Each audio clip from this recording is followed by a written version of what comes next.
സംസ്ഥാനത്തെ school കലോത്സവത്തിന്റെ manual പരിഷ്കരിച്ചിരിക്കുകയാണ് പൊതുവിദ്യാഭ്യാസ വകുപ്പ്. ഗോത്ര നൃത്തരൂപങ്ങൾ കൂടി ഉൾപ്പെടുത്തിയാണ് പുതിയ മാനുവൽ രൂപീകരിച്ചിരിക്കുന്നത്.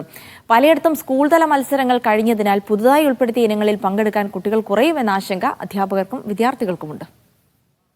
സംസ്ഥാനത്തെ സ്കൂൾ മേളകളുടെ മാനുവൽ പരിഷ്കരണം എന്നത് ഏറെ നാളായി വിദ്യാഭ്യാസ വകുപ്പിന്റെ പരിഗണനയിലുള്ള വിഷയമാണ്. ഇത് പ്രകാരം കലോത്സവത്തിന്റെ മാനുവൽ പരിഷ്കരിക്കാൻ പ്രത്യേക കമ്മിറ്റി രൂപീകരിക്കുകയും ഈ കമ്മിറ്റി വിശദമായ ശുപാർശ സമർപ്പിക്കുകയും ചെയ്തു. നേരത്തെ ലഭിച്ച ശുപാർശകൾ അംഗീകരിച്ച സർക്കാർ ഇപ്പോൾ പുതിയ മാനുവൽ പ്രസിദ്ധീകരിച്ചിരിക്കുകയാണ്. ഗോത്രകലകൾ കൂടി കലോത്സവത്തിന് ഉൾപ്പെടുത്തിയെന്നതാണ് മാനുവലിലെ പ്രധാന മാറ്റം. കഴിഞ്ഞ വർഷം ഗോത്രകലാരൂപമായ മംഗലം കളി കലോത്സവ വേദിയിൽ അരങ്ങേറിയെങ്കിലും മത്സര ഇനമാക്കിയിരുന്നില്ല.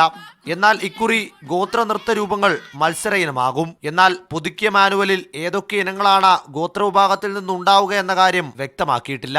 അക്കാദമിക വർഷത്തിന്റെ പകുതിയിൽ വെച്ച് മാനുവൽ പരിഷ്കരിച്ചതിലും എതിർപ്പുയരുന്നുണ്ട്.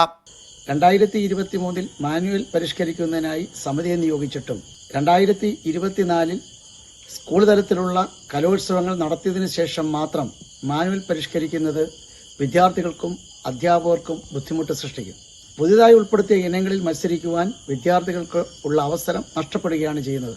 ഈ വർഷത്തെ മാനുവൽ പരിഷ്കരണം നടപ്പിലാക്കരുതെന്നും സമഗ്രമായ മാനുവൽ പരിഷ്കരണം അക്കാഡമിക് ഇയർ ആരംഭിക്കുമ്പോൾ മാത്രമേ നടത്താവൂ എന്നും സംഘടന ആവശ്യപ്പെടുകയാണ്. നേരത്തെ ചില ഇനങ്ങൾ ഉൾപ്പെടുത്തിയും ചിലത് ഒഴിവാക്കിയും പ്രസിദ്ധീകരിച്ച ശാസ്ത്രമേള മാനുവൽ നടപ്പാക്കുന്നത് അടുത്ത വർഷം മതിയെന്ന് സർക്കാർ തീരുമാനിച്ചിരുന്നു. അധ്യാപകരും വിദ്യാർത്ഥികളും ഉയർത്തിയ പ്രതിഷേധത്തെ തുടർന്നായിരുന്നു തീരുമാനം.